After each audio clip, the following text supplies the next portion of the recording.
The thermometer outside my kitchen window read -12 degrees Fahrenheit when my doorbell rang at 7 in the morning, which should have been my first warning that something terrible was about to happen. I'm Tyler Vaughn, and I've lived in Riverside Meadows, a planned community outside Minneapolis, Minnesota, for 3 years now.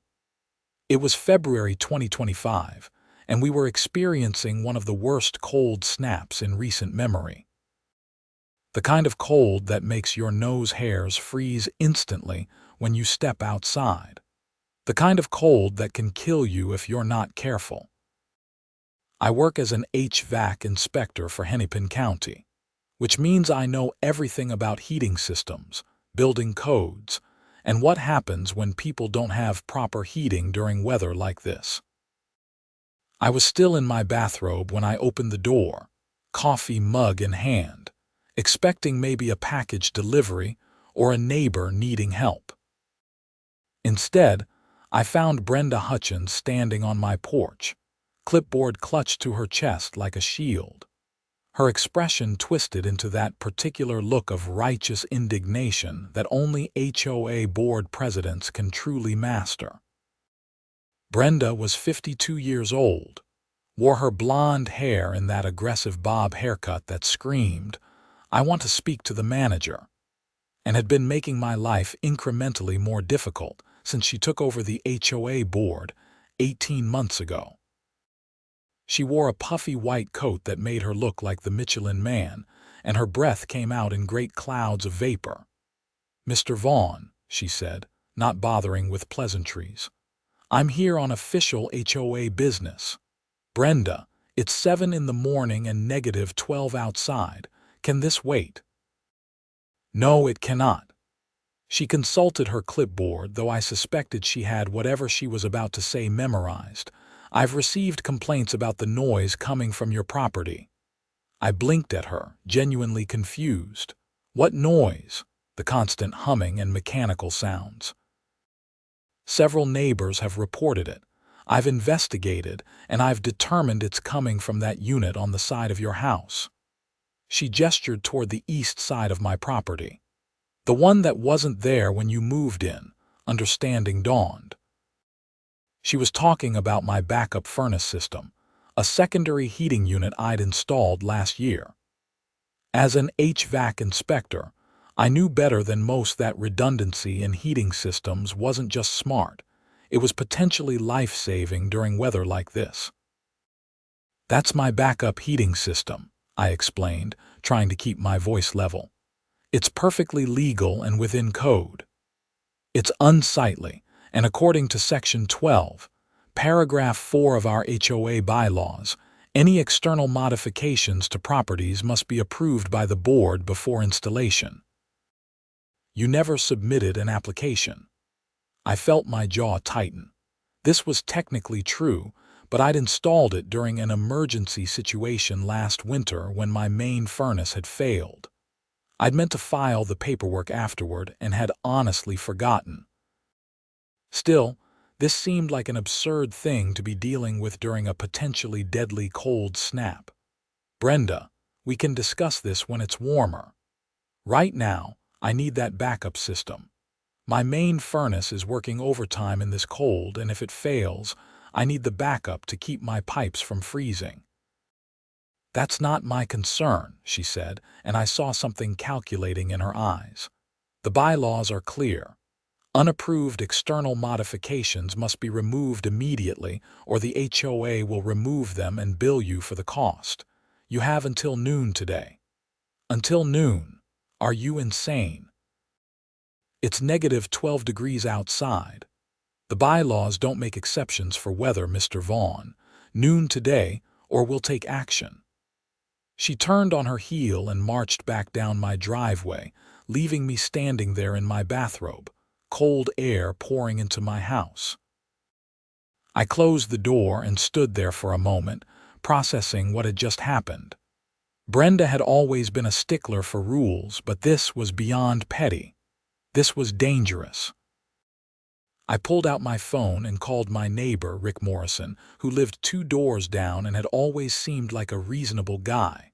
Rick, hey, it's Tyler. Did you complain to the HOA about noise from my backup furnace? There was a pause. What? No, man. I can barely hear anything, and even if I could, I wouldn't care. Why? Brenda just showed up at my door claiming she's had multiple complaints. She's demanding I remove the backup system by noon.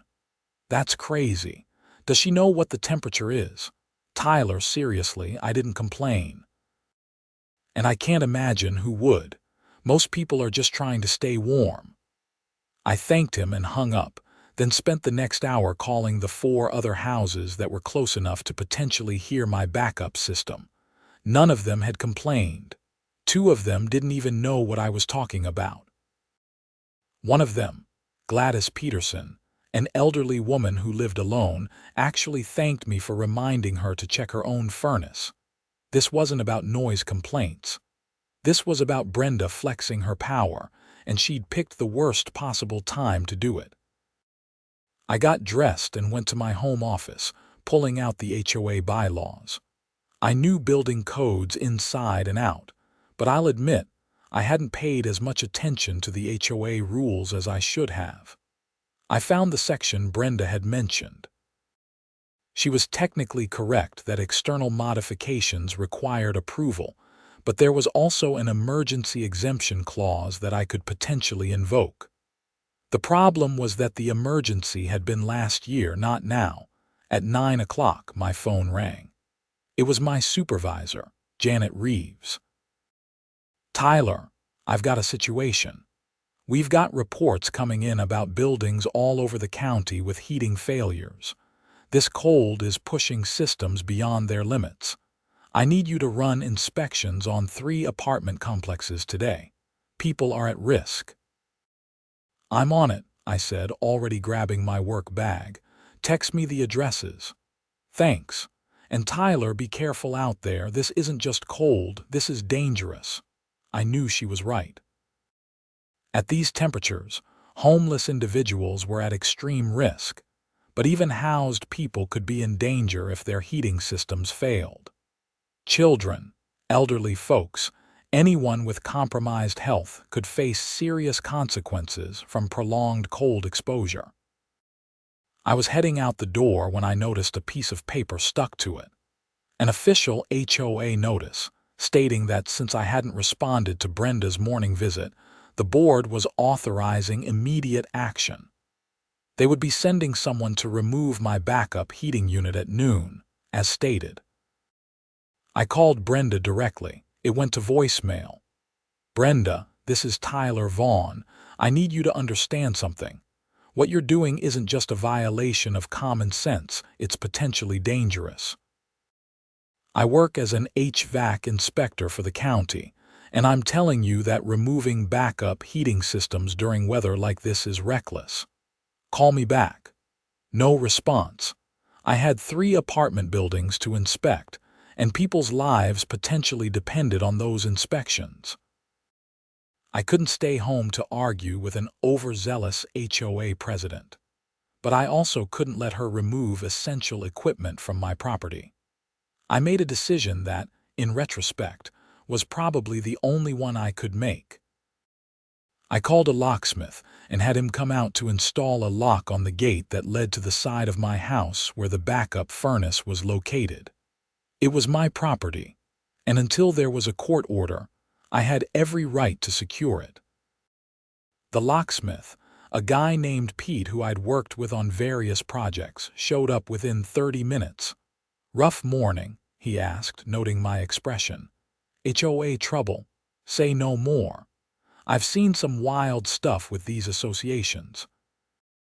Had one that tried to make a guy remove his wheelchair ramp because it wasn't aesthetically consistent with the neighborhood character. Can you believe that? He installed a heavy-duty lock on the gate, and I headed out to my first inspection of the day. The first apartment complex was in downtown Minneapolis, a 4-story building with 40 units. The manager, a stressed-looking woman named Carol, met me at the door. Thank God you're here. We've got 20 units reporting inadequate heating. The system is running, but it can't keep up with this cold. I spent 2 hours there, checking the boiler system, the distribution network, the individual unit heaters. The problem was exactly what I'd suspected. The system was old, barely meeting minimum requirements, and the extreme cold was exposing its limitations. I wrote up a report requiring immediate upgrades and temporary supplemental heating. The building owner would need to provide space heaters to the affected units while repairs were made. "If they don't comply, you call me immediately," I told Carol. "At these temperatures, this is a life safety issue." My second stop was worse.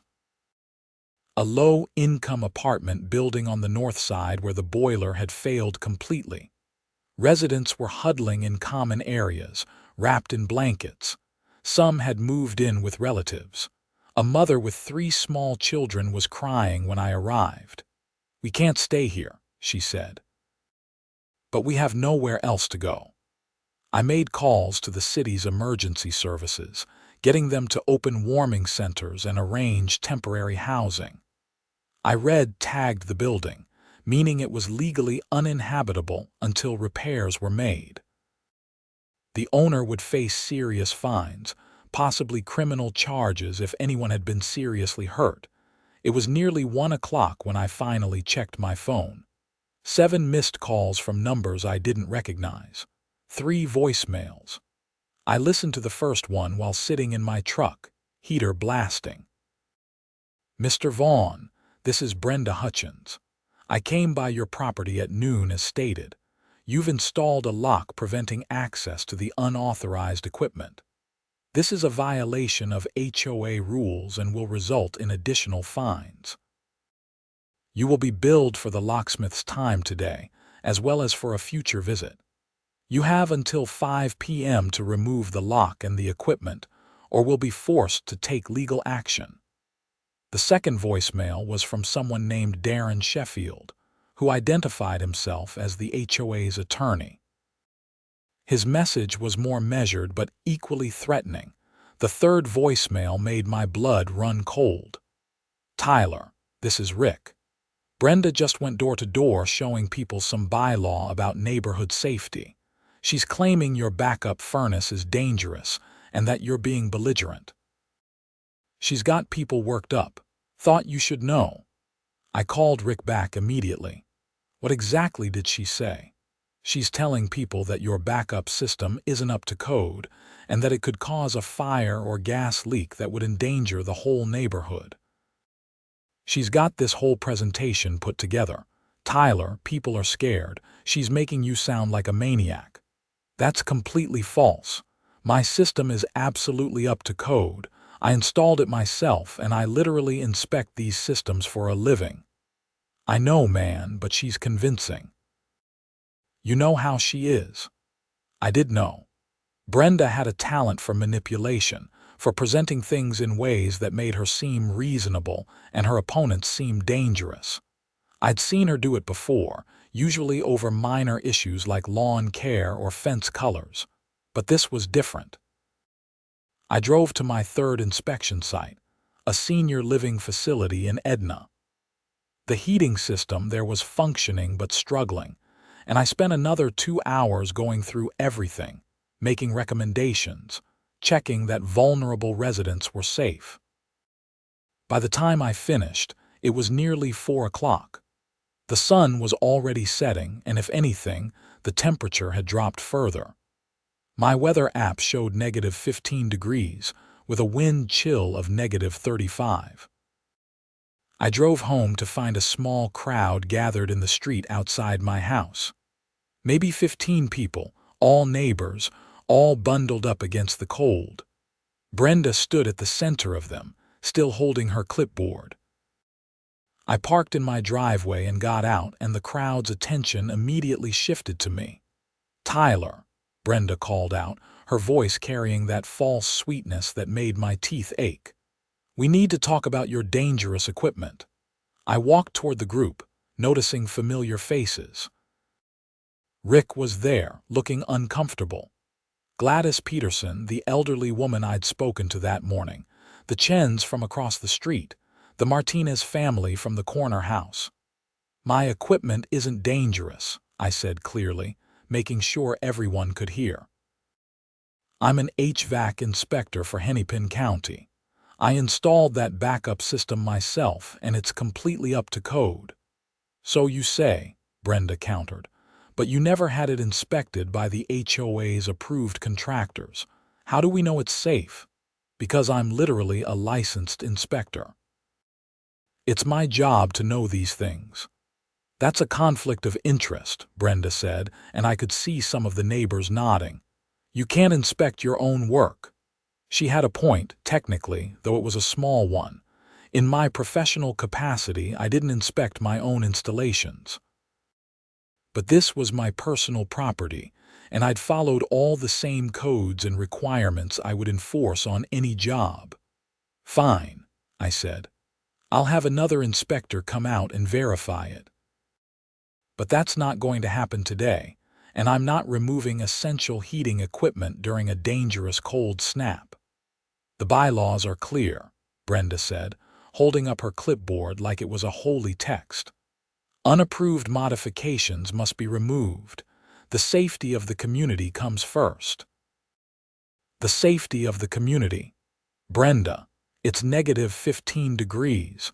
Removing backup heating systems is what's dangerous. You should have thought of that before you violated the bylaws. Mrs. Chen, a quiet woman in her 60s who I'd always gotten along with, spoke up. Brenda showed us the papers. You never got approval. The rules say we all have to follow them. I understand that, and I'm happy to go through the approval process. But this isn't the time. This is an extreme weather emergency. The bylaws don't make exceptions, Brenda said, echoing her words from that morning. If we let one person break the rules, where does it end? I looked around at my neighbors, people I'd lived near for 3 years, and saw doubt in many of their faces. Brenda had done her work well. They weren't thinking about the cold or the danger. They were thinking about rules and fairness and the fear that if I got away with this, chaos would follow. Let me ask you all something, I said, changing tactics. How many of you have backup plans if your heating fails? Space heaters, generators, fireplaces? A few hands went up uncertainly. Good. That's smart. That's exactly what you should have during weather like this. That backup furnace serves the same purpose. It's insurance against catastrophic failure.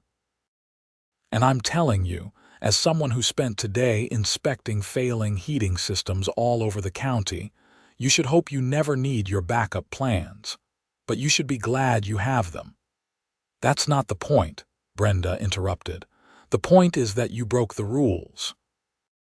Actually, I invoked the emergency installation exemption under Section 12, Paragraph 7.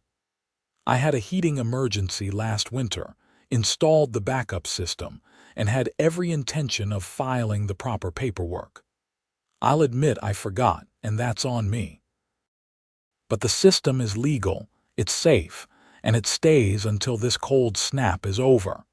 Brenda's expression shifted. She clearly hadn't expected me to know the bylaws well enough to find that exemption, but she recovered quickly. The emergency exemption requires notification within 72 hours. You installed that system over a year ago. She had me there. I'd completely forgotten about the notification requirement. Look, I said, trying a different approach.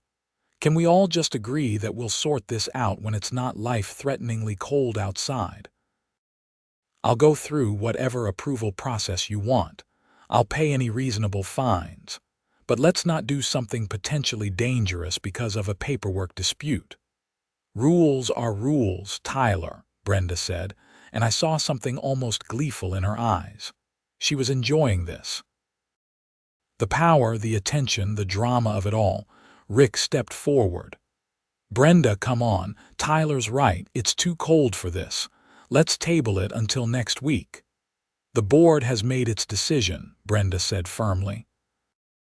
Mr. Vaughn has until 5 p.m. today to remove the lock and allow us access to remove the unapproved equipment. That's in 20 minutes. And if I don't, then we'll be forced to take legal action. We'll file for an emergency injunction and we'll pursue maximum fines and penalties. Your refusal to comply could result in foreclosure on your property. The crowd murmured at that. Foreclosure was serious and everyone knew it. Over a backup furnace. I couldn't keep the disbelief from my voice. Over a pattern of disrespect for community rules and the board's authority, Brenda corrected. This isn't the first time you've been difficult, Tyler. You refused to repaint your front door when we updated the approved color palette. You were late on your HOA fees last quarter. You park your work truck in your driveway overnight, which violates the commercial vehicle restriction. I stared at her, realizing this had been building for a while. She'd been collecting grievances, waiting for the right moment. And she'd picked her battleground carefully, an issue where I was technically in the wrong, where she could claim the moral high ground of rule following. My work truck is a Ford F-150. It's not a commercial vehicle. It has your company logo on the side. That makes it commercial.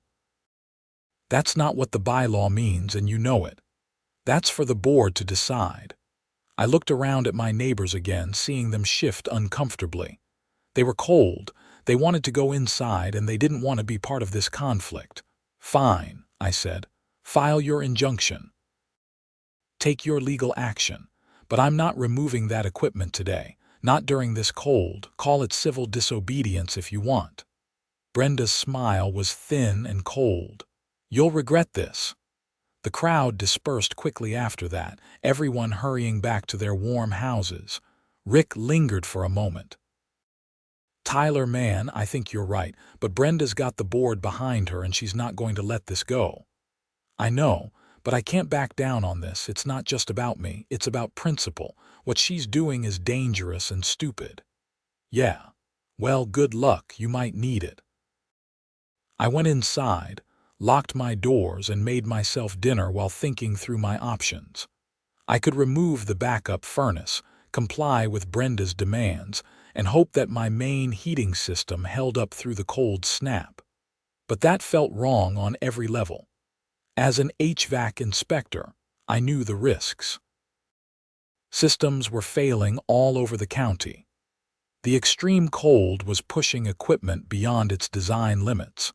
Or I could stand my ground, face the legal consequences, and hope that common sense would eventually prevail. I was still weighing my options when my doorbell rang again at 7 p.m. I opened it to find a police officer standing on my porch, his breath fogging in the frigid air. Tyler Vaughn. That's me. I'm Officer Mitchell with the Riverside Meadows Police Department.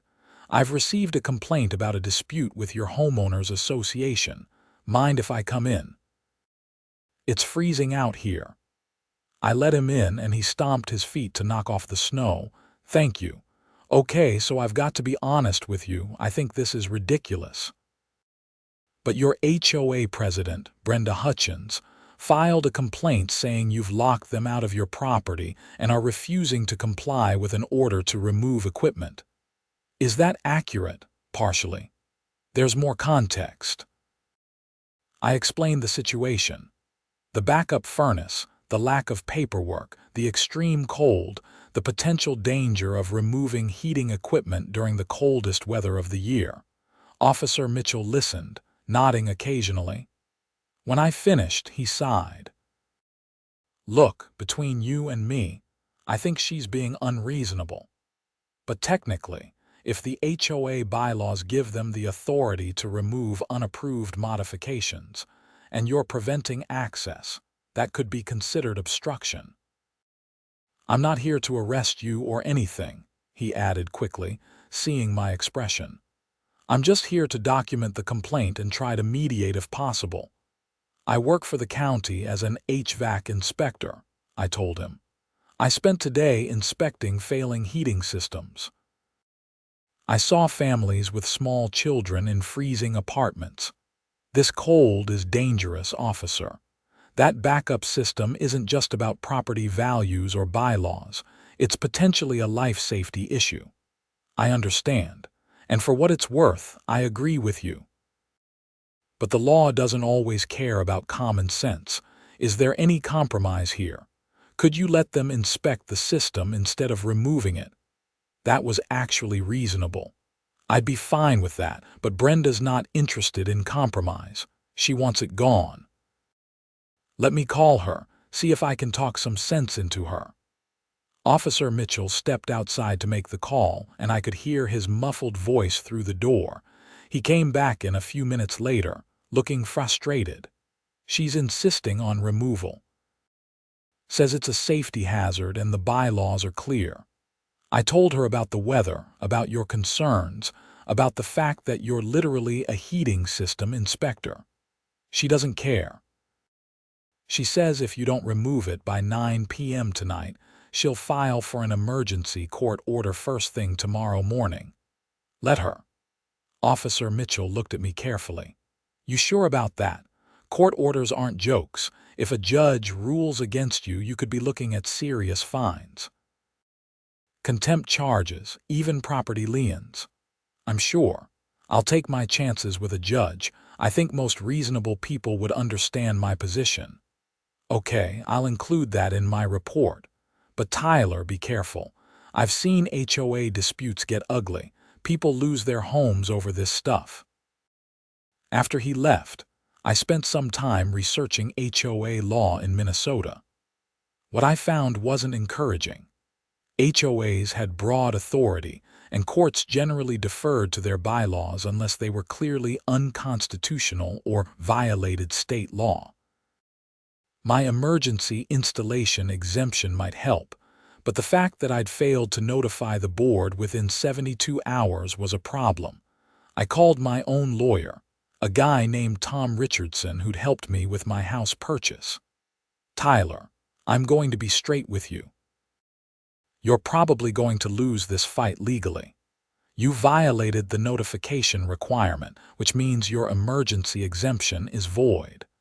The HOA has the right to enforce their bylaws, even during dangerous weather. The weather isn't a legal factor unless you can prove that removing the equipment creates an immediate threat to life. And since your main furnace is working, that's a hard sell. But if my main furnace fails during this cold snap, it absolutely becomes a life safety issue. Then your argument is speculative. I'm not saying you're wrong, Tyler. I'm saying the law might not be on your side here. So what do you suggest? Comply with the order, file your paperwork properly, and get approval to reinstall. It'll take a few weeks, but you'll avoid the legal consequences. And if my main furnace fails in those few weeks, then you deal with it the way everyone else does. Space heaters, hotel, whatever. I know it's not what you want to hear, but that's the legal reality.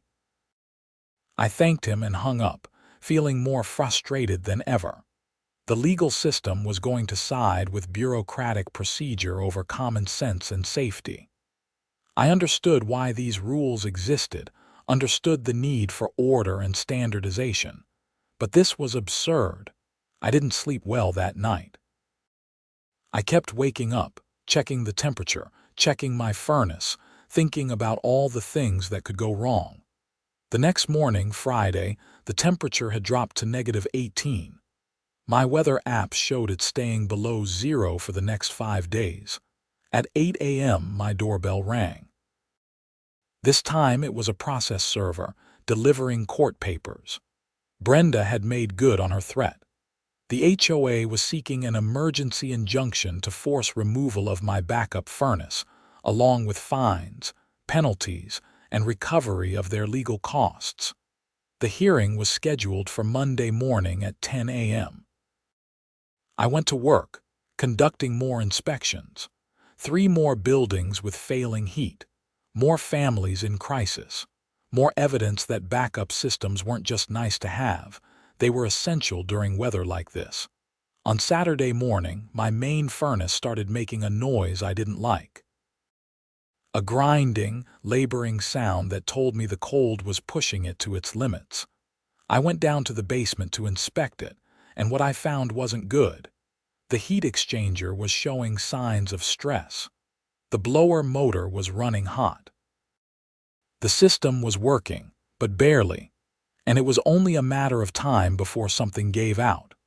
I did what maintenance I could, cleaned filters, checked connections, said a small prayer to the gods of mechanical systems. The backup furnace continued to run smoothly, picking up the slack, keeping my house at a comfortable 68 degrees. On Sunday afternoon, Brenda organized another gathering of neighbors. I watched from my window as she stood in the street, probably 25 people around her now, more than before. I couldn't hear what she was saying, but I could imagine. The dangerous equipment, the rule breaker in their midst, the threat to property values and community standards. Rick texted me. "She's really working them up, might want to stay inside." I texted back. "Thanks for the heads up." That evening, someone threw eggs at my house, 3 of them splattering against my front door and window. In the extreme cold, they froze almost instantly, creating a disgusting icy mess. I cleaned it up as best I could, anger building inside me. This was what Brenda had created. A mob mentality, neighbors turning against neighbors over a bureaucratic dispute.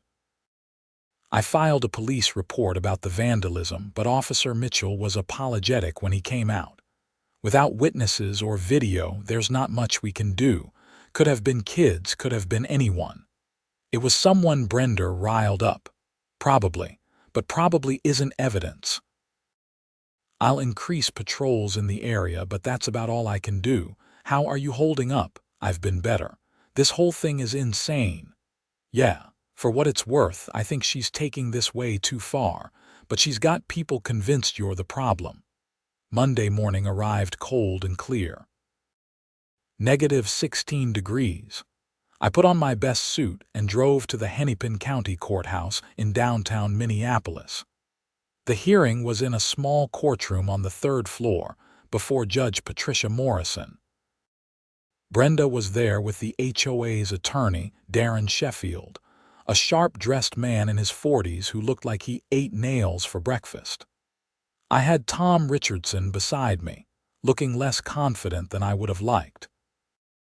Judge Morrison was a woman in her early 60s with steel-gray hair and an expression that suggested she didn't suffer fools. She reviewed the case file, then looked up at both parties. "Let me make sure I understand this correctly.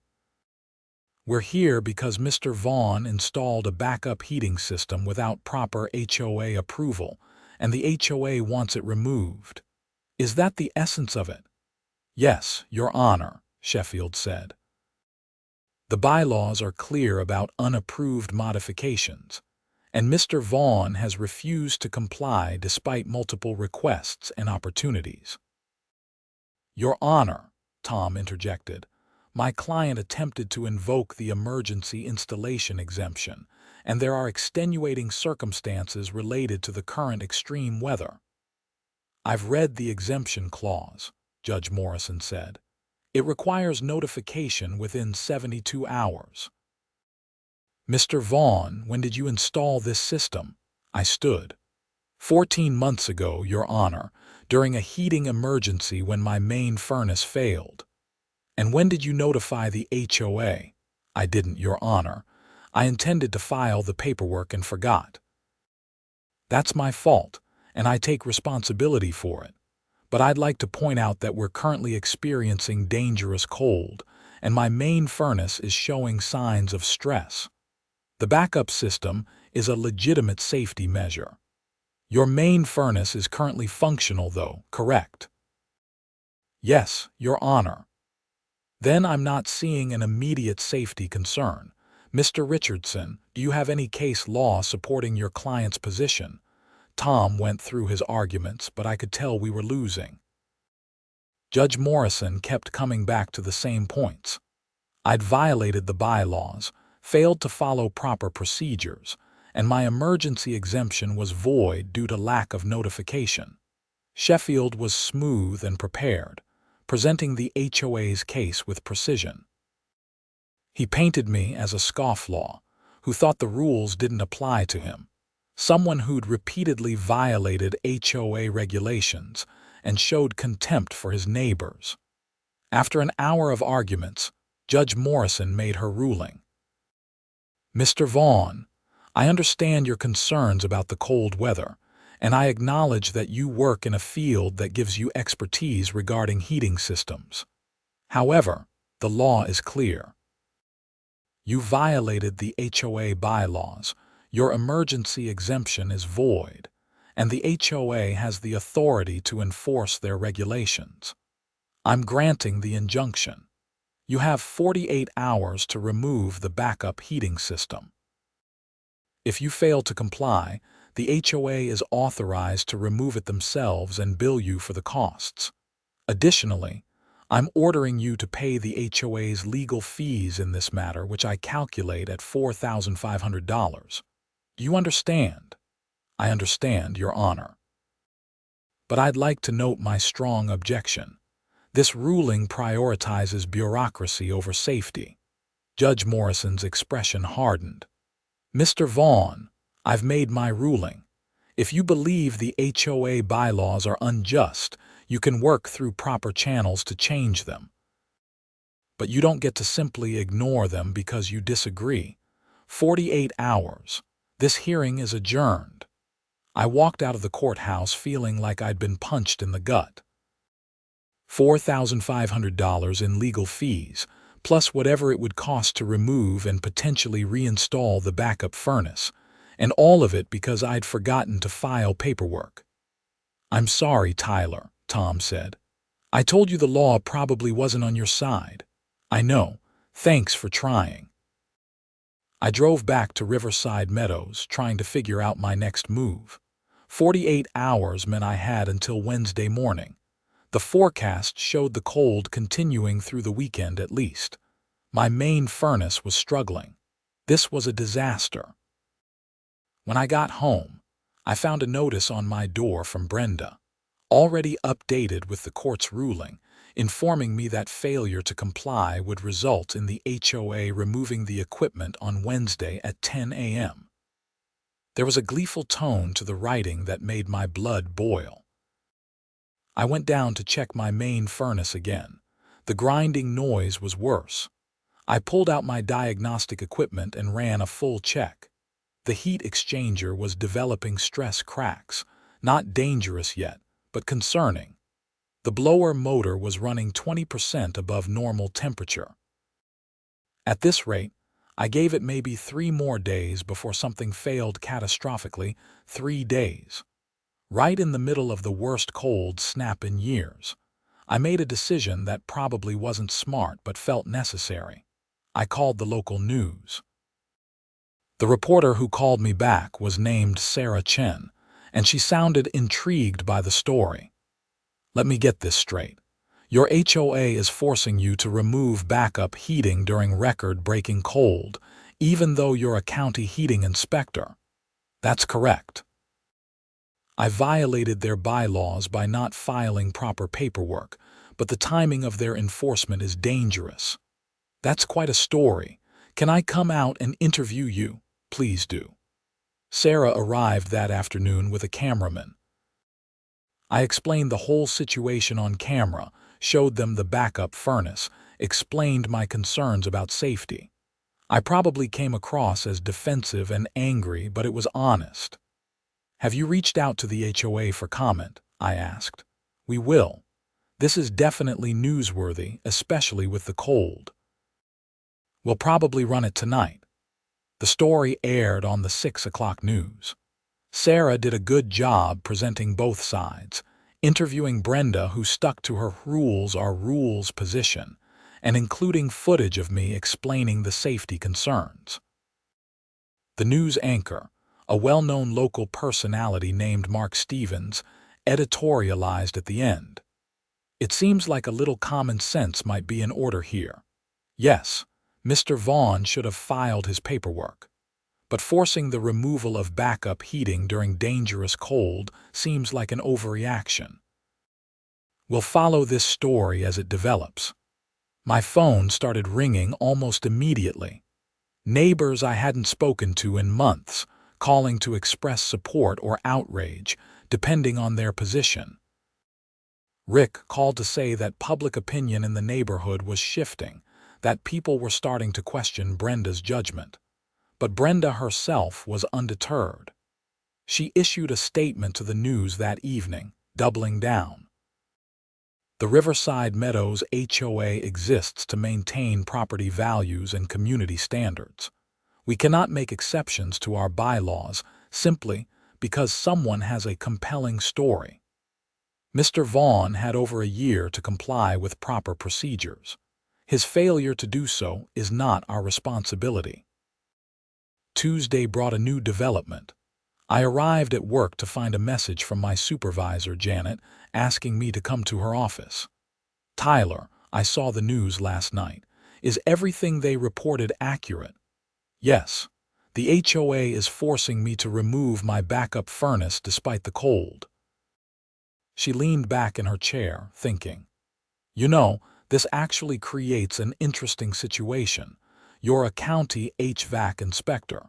Your professional judgment is that backup heating systems are important during weather like this. The HOA is undermining that message." I hadn't thought of it that way. The county has a vested interest in promoting heating safety. We've been running a public awareness campaign about heating backups and emergency preparedness. Your case directly relates to that. Would you be willing to let me make some calls? Absolutely. I didn't know what she had in mind, but I was running out of options.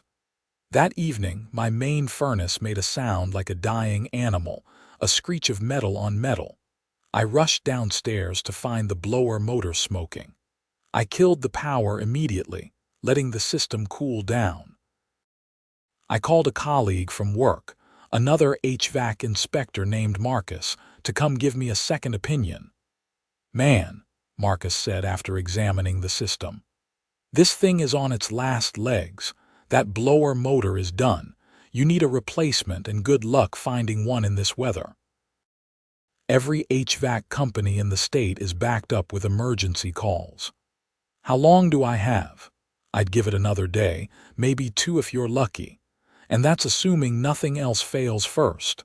Tyler, that backup system isn't optional right now. It's keeping your house heated while this main unit limps along. The HOA is forcing me to remove it tomorrow morning." Marcus just looked at me. "That's insane. You could freeze. Your pipes could burst. This is your home, man, I know." After Marcus left, I sat in my kitchen, trying to figure out what to do. I could refuse to remove the backup system, face contempt of court charges, possibly jail time. I could remove it and hope my main furnace lasted long enough to get repairs. Or I could find some third option I hadn't thought of yet. At 9 p.m., my doorbell rang. I opened it to find Officer Mitchell again, but this time he wasn't alone. He was with a woman in a business suit who introduced herself as Amanda Foster, an attorney with the county's legal department. "Mr. Vaughn, may we come in? We have something to discuss with you." I let them in, curious and confused. Amanda got straight to the point. "Your supervisor contacted the county attorney's office about your situation. We've reviewed the facts, and we believe the HOA may be creating a public safety hazard. Under Minnesota law, HOAs must comply with state regulations, and there are specific statutes about maintaining adequate heating during winter months." Hope flickered in my chest. "What are you saying?" "We're saying the county is prepared to intervene.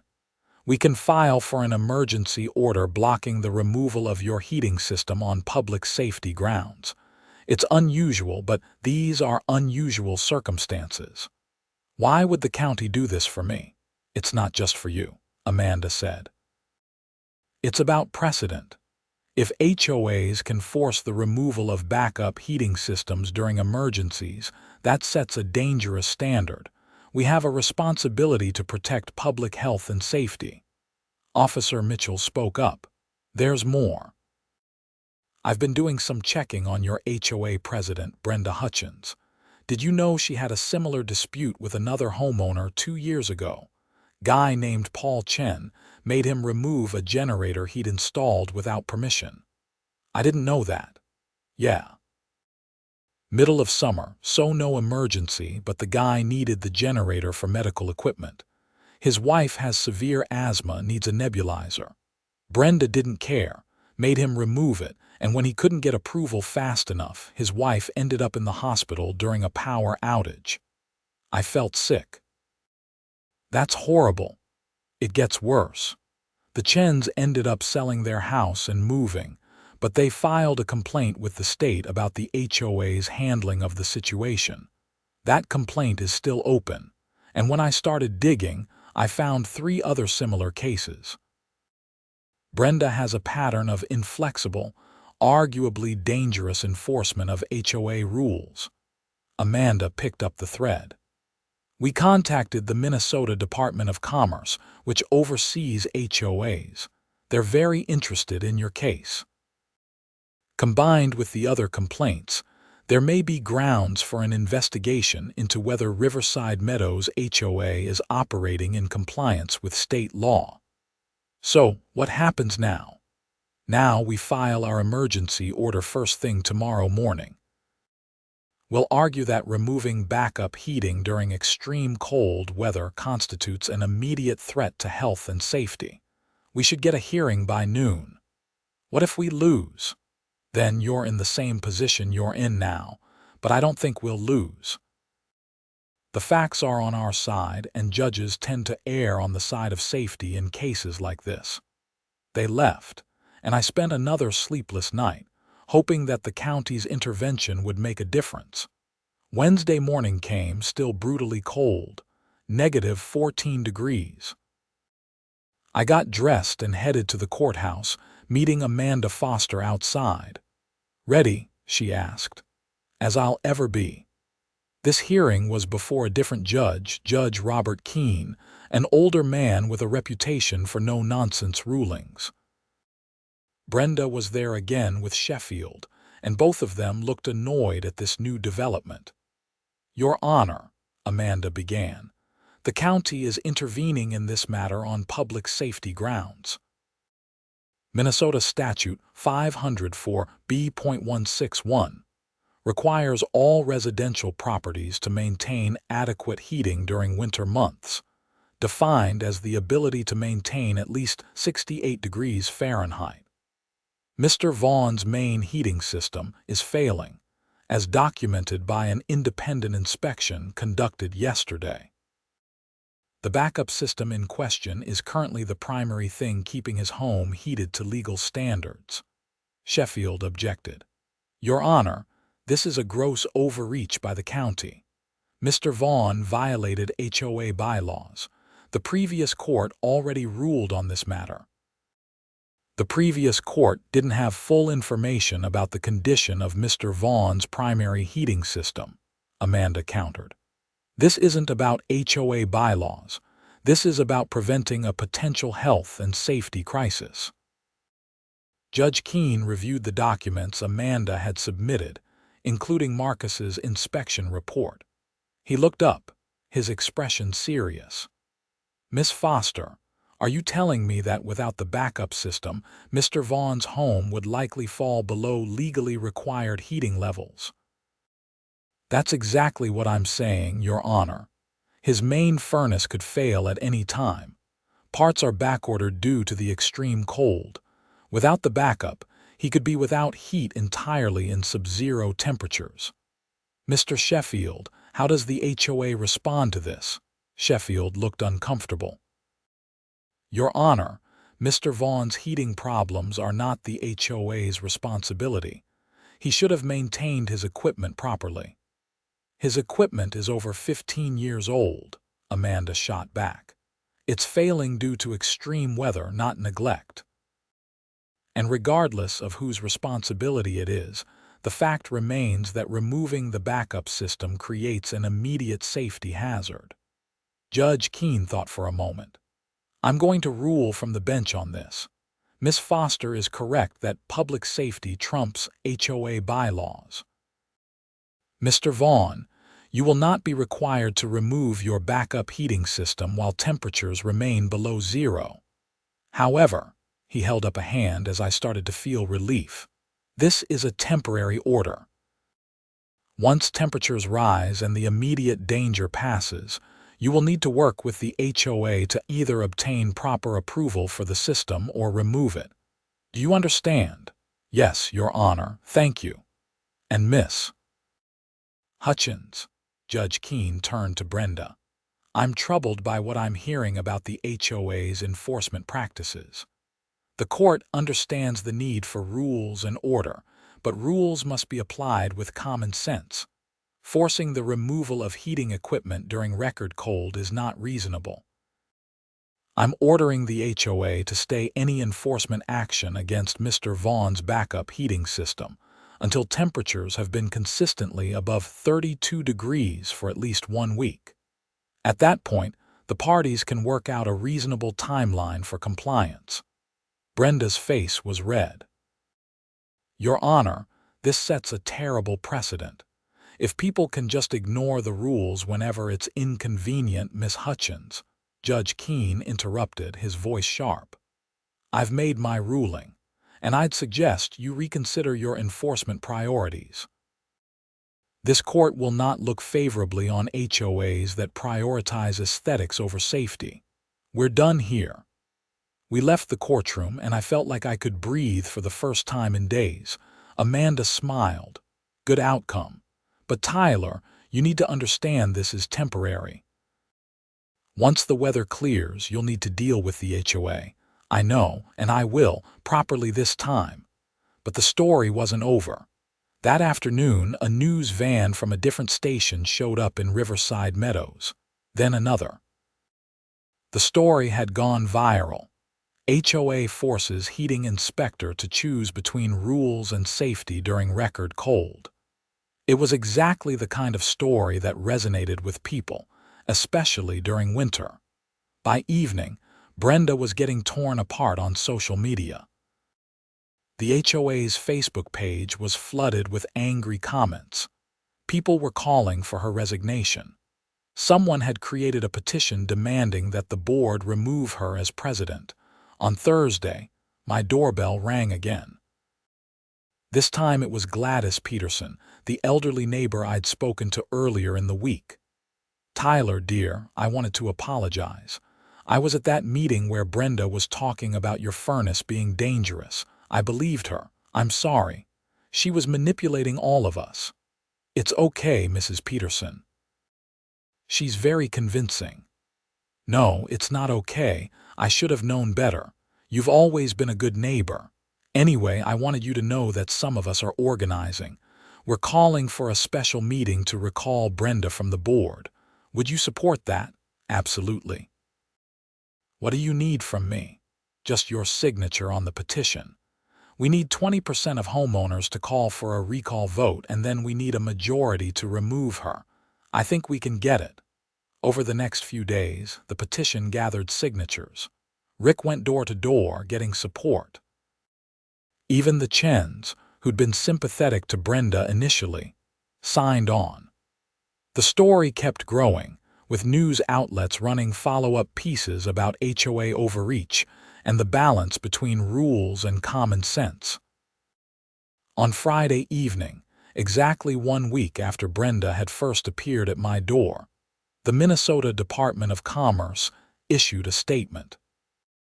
They were opening an investigation into Riverside Meadows HOA, examining their enforcement practices, and whether they'd violated state regulations designed to protect homeowner rights. Brenda released a statement saying the whole thing was a witch hunt, that she'd been enforcing the bylaws as written, that people were being unreasonable. But her support was crumbling. Board members were distancing themselves from her. The HOA's attorney had resigned, citing ethical concerns about some of the enforcement actions he'd been asked to pursue.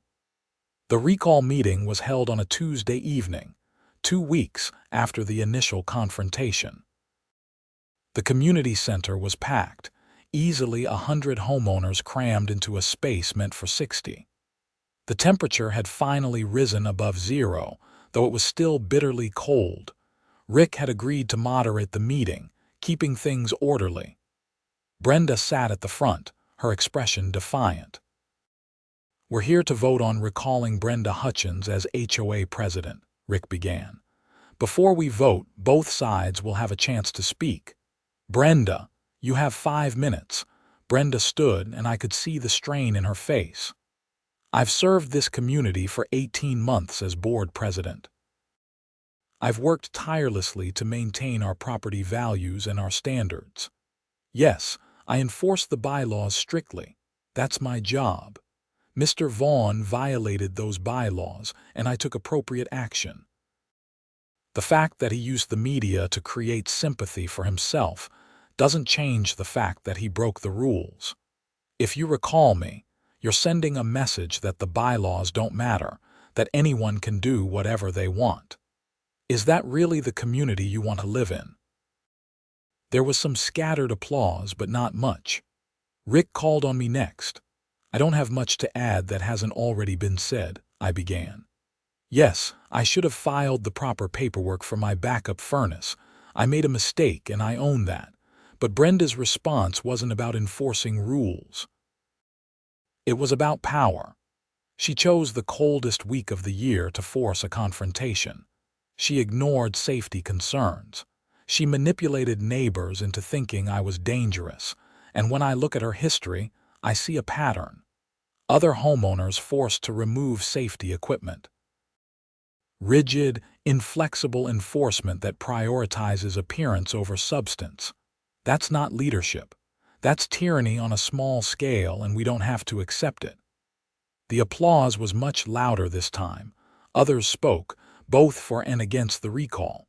Mrs. Peterson talked about feeling manipulated. Paul Chen, the man whose wife had been hospitalized during the generator incident, spoke passionately about Brenda's lack of compassion. A few people defended her, saying that rules needed enforcement, that letting me off the hook would lead to chaos. Then we voted. Paper ballots, counted publicly. The results weren't even close. 73 votes for recall, 22 against, 5 abstentions. Brenda was removed as HOA president, effective immediately. She stood, gathering her things, her face a mask of controlled fury. "You'll regret this. This community is going to fall apart without proper leadership." "We'll take that chance," Rick said quietly. Brenda stormed out, and the room erupted in conversation. Rick called for order.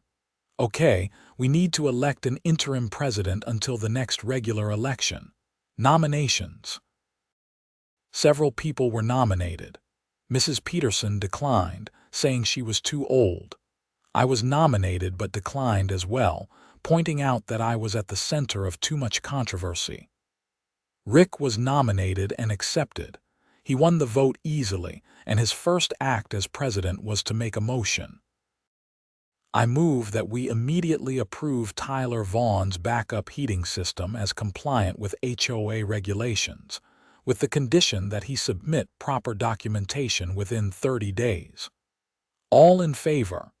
The motion passed unanimously, aside from a few abstentions.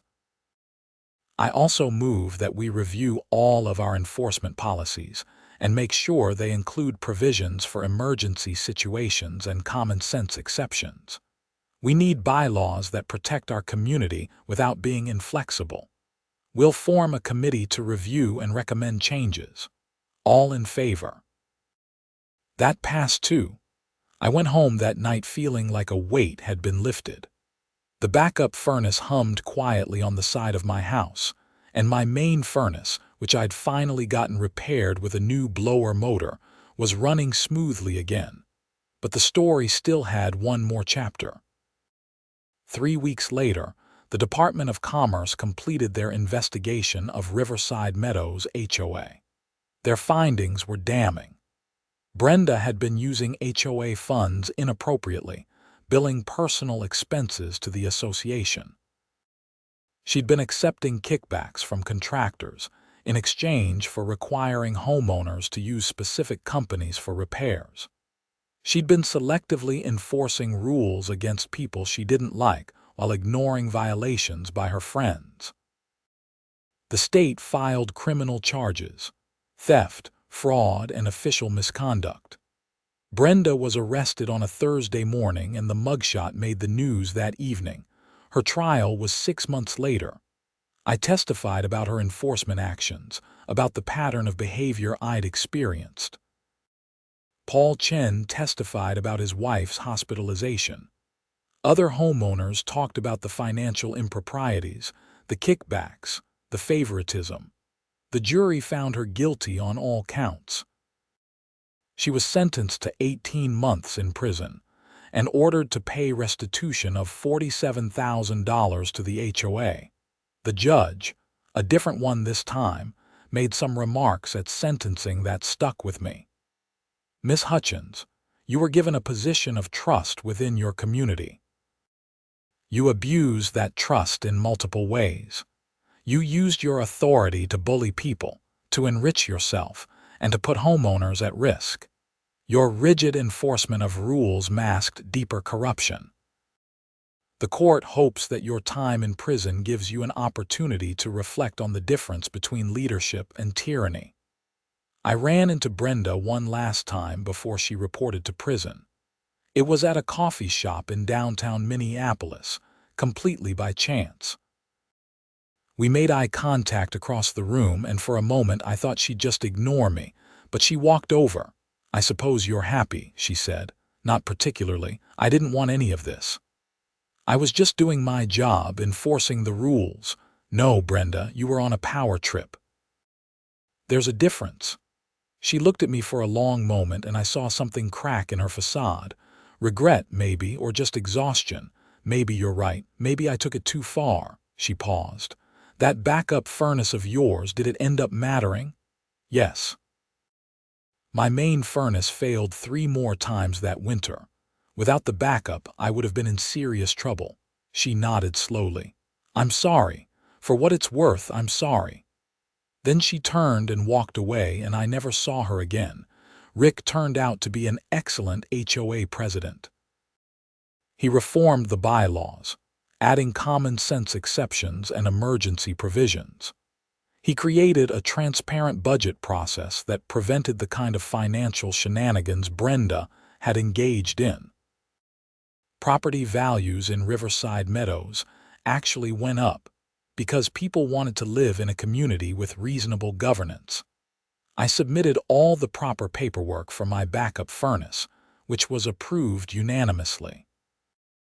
I even volunteered to serve on the HOA's new safety committee, helping to develop guidelines for emergency preparedness and backup systems. The following winter was milder, but I was glad to have the backup system anyway. Several neighbors actually came to me for advice about installing their own redundant heating, and I was happy to help. I learned some things from the whole experience. That rules without wisdom are just obstacles. That power without compassion is dangerous. That communities are only as good as the people who lead them. And that sometimes standing up for what's right, even when the law isn't on your side, is the most important thing you can do. 3 years later, I'm still in Riverside Meadows, still working as an HVAC inspector. Still grateful for my backup furnace, even though I rarely need it. Rick is still the HOA president, running unopposed because nobody wants to do the work, but doing it well. And every winter, when the temperature drops and the wind howls, I think about that week when Brenda demanded I remove my backup furnace during the freeze. I think about how close I came to complying, to giving in, to potentially putting myself in danger because someone with a clipboard said I had to. I think about the families I've seen whose heat failed during cold snaps, about the elderly people at risk, about the children shivering in frozen apartments. And I'm glad I stood my ground. Sometimes the right thing isn't the legal thing, at least not at first. Sometimes you have to trust your expertise, your instincts, and your conscience. You have to be willing to fight for common sense even when the bureaucracy says otherwise. And sometimes, when you stand up to a bully with a clipboard and a power complex, you win. Not just for yourself, but for everyone who comes after you. For everyone who needs their backup furnace, their generator, their wheelchair ramp, or whatever else makes their life safer and better. The bylaws have been changed. The community is healthier. And my backup furnace still hums quietly on the side of my house, ready for the next emergency, properly approved and completely legal, just the way it should have been from the start.